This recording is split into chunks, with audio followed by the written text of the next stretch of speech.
Hey there guys, welcome to Dinos Vault once again. Today I'm checking out the Renault Kwid 1 liter variant. The Kwid has indeed been a revelation in the entry-level segment here in the Indian car market.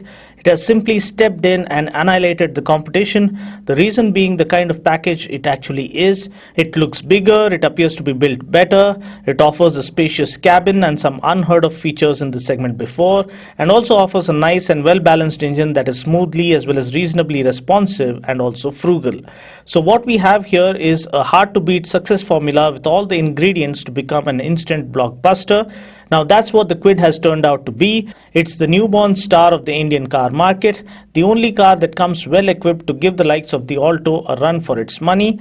A testament to this fact is the Kwid clocking more than 1.5 lakh bookings in less than a year of its launch, which I believe is outstanding.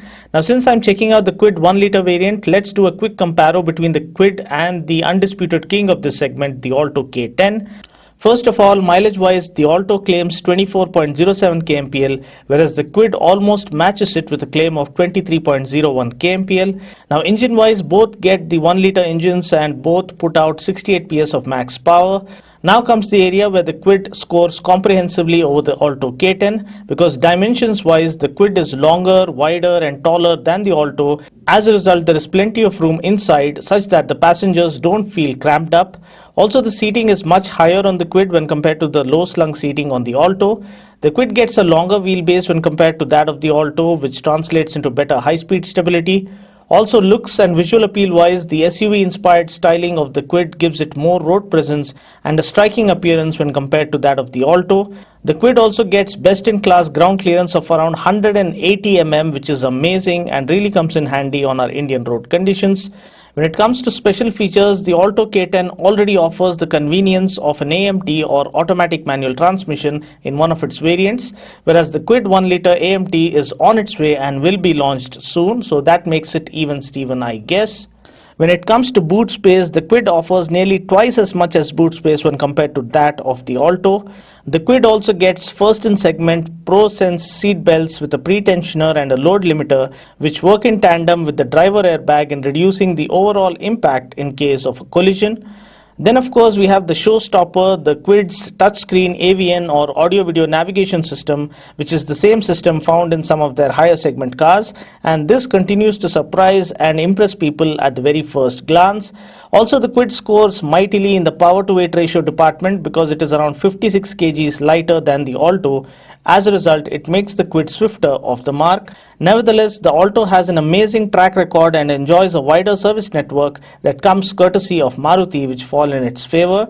However, Renault have to be appreciated for coming up with such an irresistible product which has gotten the competition thinking again and has sent most of the manufacturers back to their drawing boards. Now coming back to the review, there's no doubt that the Kwid has managed to win hearts all over our nation with its stunning value for money proposition and killer looks that manages to grasp people's attention almost instantly. Next, we'll have a look at what new is being offered with the Kwid 1 liter. First up, the most obvious change is the 1 liter engine when compared to the 800cc one on the basic model. Secondly, we get the two-tone outside rear view mirrors as standard with the 1 liter variant. Another important thing to note here is that the 1 liter model is available only in the top two variants, namely the RXT and RXT option pack. The option pack offers a driver airbag and ProSense front seat belts. The 1 liter variant also gets the stylish checkered flag body graphics to distinguish it from its younger sibling. Looks wise, there is no shying away from the fact that the Kwid is the best looking car in its segment. It looks bold and dynamic, it looks confident and commanding, and it also looks reasonably well built. Now, I wouldn't say it offers top of the class build quality, but when you consider the fact that it is a budget oriented car, you're more than satisfied with what you get. I like the way the headlamps have come out, they look and feel powerful. The linked chain front grille looks striking and very attractive. The well-sculpted front bumper along with the neatly integrated fog lamps looks stunning. Coming to the profile, this is where the car's SUV-like character comes alive with flared wheel arches and body cladding all around. At the back, we have a modern-looking tail lamp cluster that goes well with the rest of the design of the car. Overall, the car carries looks that could attract any human being at the very first glance. Getting inside, we are greeted by what Renault call the Ergo Smart cabin. The grey and red fabric upholstery looks pleasing to the eye. The seats get adequate cushioning as well. The dash looks well put together with the piano black finish to the central console. We also get the round aircon vents that look cool. Mind you, the quality of plastics used isn't great, but we need to bear in mind the fact that it is indeed built for a price car. The easy to read instrument cluster is all digital and looks quite cool and unique. It also offers a gear shift indicator with other information like average fuel consumption, distance to empty, average speed, etc. The steering is well sized, but the grip it offers could be slightly better. Now coming to the star of the show, the 7-inch touchscreen media nav system offers Bluetooth audio streaming and hands-free telephony.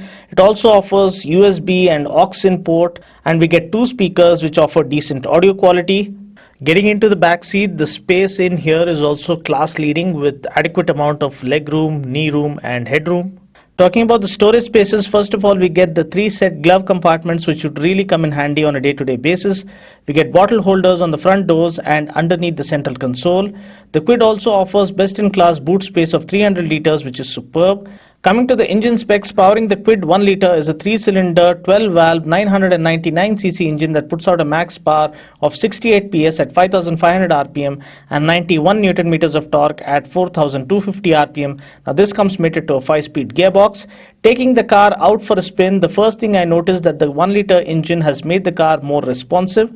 Also, the power-to-weight ratio of the Kwid at 97 bhp per ton is even more than the likes of the Volkswagen Polo GT, which is supposed to be a performance hatch. This can clearly be felt when you drive this car. The steering is light and easy, and as such, the car steers through city traffic like a breeze. Now, Renault are known for making some of the best handling cars in the world, and the Kwid 2 is a great handler considering its segment. The gear shifts are a bit clunky but not too bothersome. Also, I noticed a hint of lag as you shift up and step on the gas. The car just takes a second or two to wake up and lunge forward. Nevertheless, considering the segment this car finds itself in, it does feel sure-footed and composed. What's really impressive is that the car makes you feel as if you're driving a higher segment car rather than just a budget-oriented entry-level hatch. All-round cabin visibility is great with the taller seating. The clutch feel too is quite decent. Now there is some body roll apparent given its boxy design, but it is not all that intrusive. Trust me, at the price it's being offered at, we do end up getting more than what we can bargain for. Talking about other noteworthy specs, ground clearance as mentioned before is 180 mm, which is more than sufficient on our Indian road conditions. Fuel tank capacity is 28 litres, which again I believe is quite decent. Mileage claim is 23.01 kmpl, which is phenomenal. And price ex showroom Hyderabad is rupees 3.99 lakhs for the RXT variant and rupees 4.12 lakhs for the RXT option pack variant. So that's pretty much it for now. I just hope you found this video useful. Until next time, this is Dino saying ciao. Take care, God bless and drive safe.